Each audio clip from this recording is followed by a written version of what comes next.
as a child, I had told my mother I thought that she kidnapped me from royalty. I grew up in Queens, New York. It's one of the 5 boroughs for those people that aren't from New York. And my dad died when I was about a year old. So I grew up with a mom. I'm an only child. And I had what I considered to be, or what I thought was, a normal childhood, because I didn't know any different or differently. And I remember people always saying to me, "Oh, you didn't grow up with a dad. Must have been hard." And my answer usually was, "It's the only thing I know. I don't know, what it's supposed to be." But I guess I realized it was different when I came home with a bloody nose and my mom wanted to know who did it so she can go and beat up the kid. So at that point, I said, "No, Mom, you don't have to do that. Wouldn't be cool." And I remember as far back, not as far back as I can remember, but I always remembered I was always in search of cool. It was important to me to always be cool, one of the cool kids, hang out with the cool guys, go to the cool places. What do you mean by cool? Not lame. Okay, you didn't want to be somebody who stuck out as being odd, or Right. So you wanted to fit in.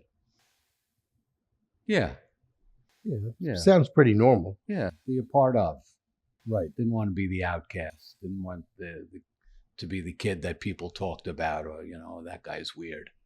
Right. I wanted to be in the in crowd, like that. And what age are you thinking of when you started to have that feeling? Early, probably before 10. And that's sort of an awkward age. Mm-hmm.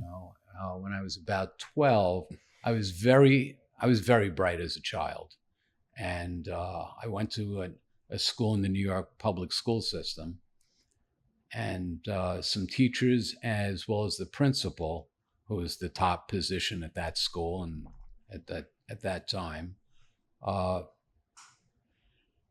had called my mother to school one day, and I felt like, when your parent gets called to school, right? What did I do wrong? As it turned out, they felt that I was very bright. I won't say gifted, but I was very bright. I had an IQ of over 160, and which they tested. So that's why I know that. I don't know what happened, but at that time I did. And they suggested that I take this test for a private school in Manhattan. Now, I grew up in I was told it was a middle-class area. I don't think it was middle class. It was probably a couple of steps below that. And long story short, I was one of, there were 43 children from the New York City public school system that were recommended to take this test. Of the 43, 6 won scholarships.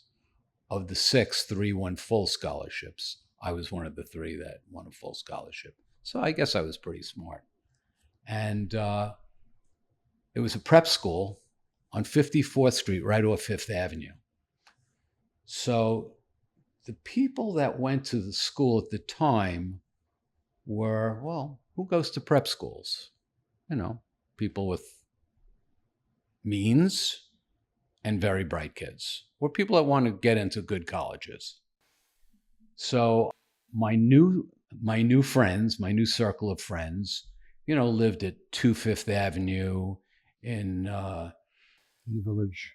Yeah, right by the Arc, nice circular driveway, doorman building.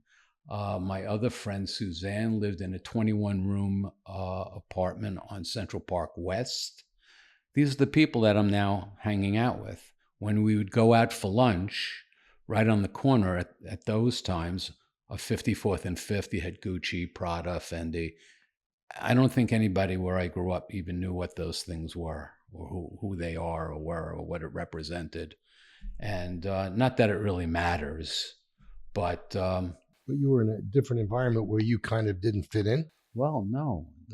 Well, unfortunately for me, and I'll get to why I say it that way, I fit in very well, and I loved it all. So basically, to ease my way in, I did what they did, Because when you hang out with, you know, when you're a teenager, when you hang out with people, you usually do what they do. And if you don't like what they do, you'll go to a different group where they do something else, and then you find your niche, so to speak. So what was your niche in those days? I found people that were, this is going to sound a little pretty. I found pretty people that dressed nicely and liked the things that I did, and maybe they smoked a little pot. If they did other things at that point, I don't think I knew.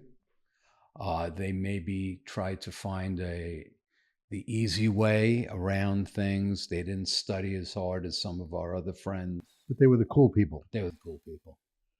They were the cool people. They were the people that I wanted to be like. And they accepted me. How could you keep up with them, considering the fact that these people were living in these, you know, New York City mansions, and you were a kid from Queens? Well, you know, it's funny. When I don't remember exactly what age, but my mother told me this story. She said at some point, as a child, I had told my mother I thought that she kidnapped me from royalty. And I don't know where that came from, but obviously I must have been something that I was feeling at the time, because I never really fit in with the people in my neighborhood. I fit in with the people on Fifth Avenue. And so it started. You're pretty impressed with yourself, I guess. And you know, I don't know if I was so impressed with myself, but at that time, I didn't feel, as I say, I felt more comfortable with those people than I did with people. I never felt comfortable in my neighborhood.